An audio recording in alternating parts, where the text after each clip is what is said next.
Welcome to another beautiful day. It is Sports Rush live on your screen. It is Monday, and this is Monday Sports. You know how Monday Sports looks like after the whole action over the weekend. What about the community shit? What would you have to say about it? Was it so entertaining? Was it so interesting? Come to talk about the Olympics, where a lot was spent, but then how far were we able to go?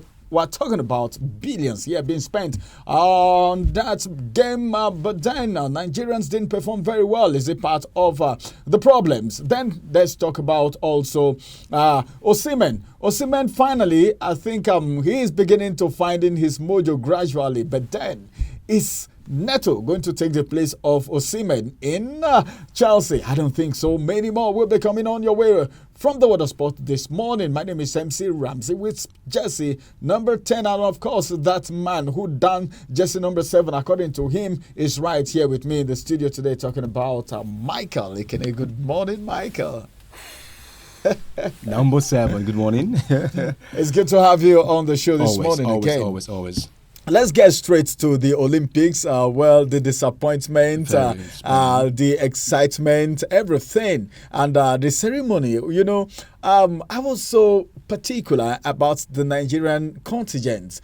Some of them didn't perform to expectation, but then a lot of people gave the D Tigress the kudos for going that far. But then what is of interest this morning is not even about the Olympics anymore, but then how much was spent, all right, despite the fact that this kind of feats Nigeria have not really been this backward in the Olympics, all right. If I can check, we've not been this backward in the Olympics lately. No single medal. All right, no single medal. But then the money spent is running into 8 billion naira. 8 billion naira. Yeah. Allegedly. All right. We don't know the real figure, but that's what they told us. 8 billion naira spent, 88 athletes, different sports, no medal, regrettably. Someone came out on social media and then and said, because a sports analyst was delving into it quickly, and she was saying that's so much amount was budgeted for those guys to go to Olympics. 88 athletes, different sports, and no single medal, not a bronze, not silver, not gold. And this has not happened recently. Before, particularly, I was cheering up Toby Amusa, because I saw that she was already at the semi-final, and then nothing else. I saw her. We had 2 hands on her head, and then there's nothing we can do about it. The money is spent, but then you don't see a country. That's what was said last week. You don't see a country with a prevalent circumstance and challenges enormous. The citizenry are crying and clamoring for change, hunger, and then the protesting. Remember that some people were also killed in the midst of the protest. A country that is mourning with bloodshed cannot go to diaspora and do well.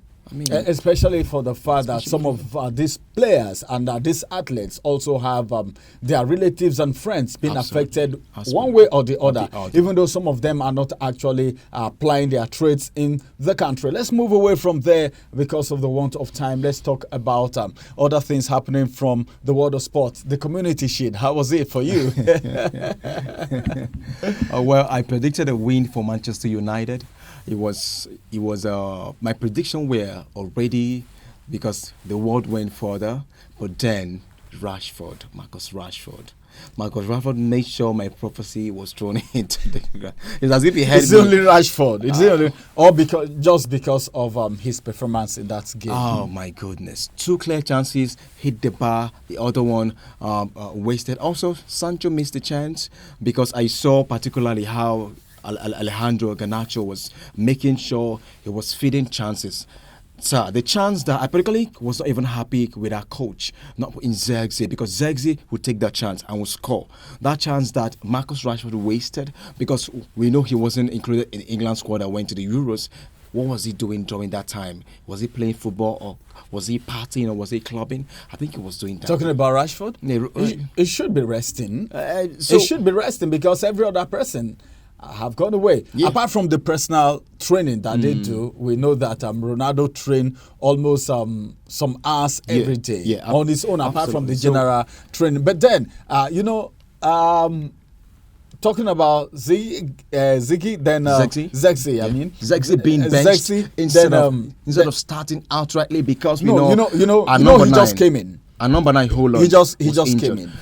Reintegrate him into. He just came into in. the team. We're talking about Community Shield finals. Yeah. So Rashford was better placed. Rashford has been a team player. He's been with the team.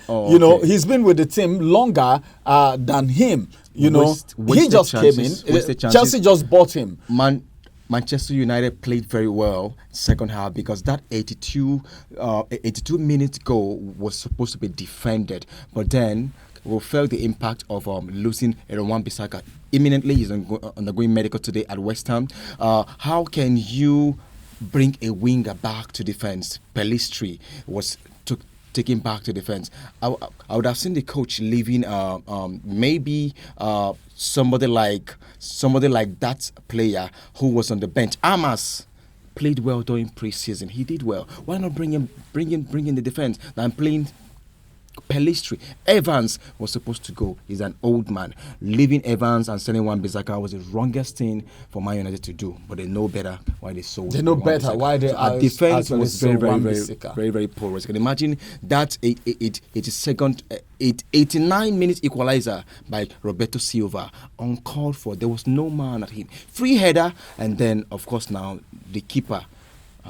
Like they say. Well, that's it. The bottom line is that Manchester United couldn't make it, even though the man with jersey number 7 to my left-hand side already predicted victory. Penalty is a game of luck. We lost by penalties. What will you say? Accept defeat for once. Penalty is a game of luck. Defeat. You lost. Yeah, we played very well. And that's what it means. 1-1. Played very well. It's not how far, it's how well. All right, so Manchester United, just go get ready for the new season. Let's see what the new season holds for you. Yeah, talking about Chelsea now, let's get to Chelsea and talk about Victor Osimhen. He's always saying Chelsea is my club. I don't have a particular club. Any club that is winning is my club, and that's how it is. And I am representing all of you. Every fan know that I am representing you right here. And anytime you want to come on my show, let me know. I will let you in, and you will come here talk about your club, and we'll ask you questions too. Like he's talking about Manchester United right now, and that takes us to Chelsea. Okay.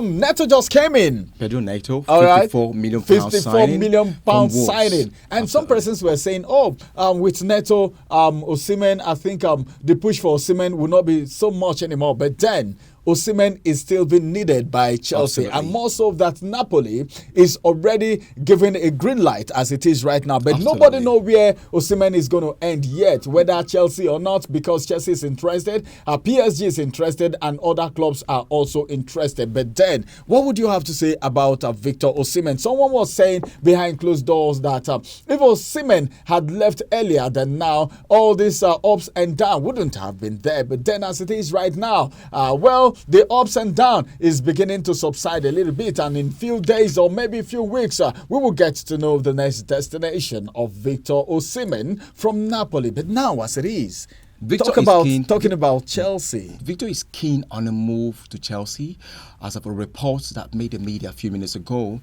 because reportedly was so happened in the Nations Cup, not because he met with Chelsea legend Didier Drogba, but then even Mikel has been on his neck. Yeah, has also told him, this is the best place if you want to play in the Premier League, and this is the right time because of the age. It's not time to go to Saudi Arabia. PSG had stars and they could not make do of it. They didn't win nothing. They've chased Champions League, signed Mbappe, Messi, and then all that Neymar superstars came in. So I think Chelsea will do Osimhen well. Remember, the deal for Samuel Omorodion fell through. It didn't work. They still need Osimhen. Even after signing Pedro Neto, they need Osimhen. They need that clinical finisher. They need an outstanding striker with is supporting another striker. So they've gotten Pedro. The next year we want Chelsea to do is to get Chelsea up, and then they can challenge for Premier League or Europa League maybe. All right. Finally, before I let you go, this is going to be the final one, and it's going to be a question. I'm not trying to put you on a hot seat, but I need to ask you this question. A lot of Nigerians are not interested in the Nigerian Professional Football League when it comes to the La Liga, Italian Serie A, when it comes to the Premier League, and Spanish La Liga. A lot of Nigerians are more interested in that, but when it comes to the Nigerian Professional Football League, where everything gets started from, Nigerians are not so much interested in it. Even As it is right now, if the Super Eagles are playing any game, Nigerians are not so much interested in it. Maybe because of one or two reasons that I may not be able to tell right now, but on your own part, what do you think, all right, about the fact that Nigerians, okay, have a lot of clubs outside in Europe, okay, and in other parts of the world that they are supporting than the local leagues. But then, if it is somewhere else, let me just begin from Mamelodi Sundown of South Africa. Here, you see the kind of support they have. They're about the richest, okay. The richest club in Africa, as a matter of fact. But now, Nigerians don't give that kind of support to their local clubs. What do you think about it? Is that a good one? I think Nigerians are tired of doing the same thing and not getting the result, because we saw how, I think a few years ago, we supported MPFL club, especially Enyimba. We had the likes of Enyimba, Abia Warriors. And they got to CAF. Yeah, and they got to CAF. And then they played all these confederations of African, Chad and all that. They played some African tournaments. They got to the final sometimes. Enugu Rangers won the MPFL last season. And I think this season, the new MPFL season is just about to be on its way. We are not that really, because of the politics and the endemic challenges they faced over the years. Our local leagues are not doing so well, like our African counterparts. South Africa, Egypt, even Egypt. But what's the problem? Why are they not doing well? Morocco is doing well. Tunisia is doing well. So why are the local leagues not doing well? Corruption. The same corruption that has and their games are not even being broadcasted. The same corruption that has made even the Super Eagles, as big as they are, they don't have a coach right now. That's the story for another day. Please don't go there, because you're going to let the cat out of the bag. And then World Cup qualifiers is still very close, and we still don't have a coach right now.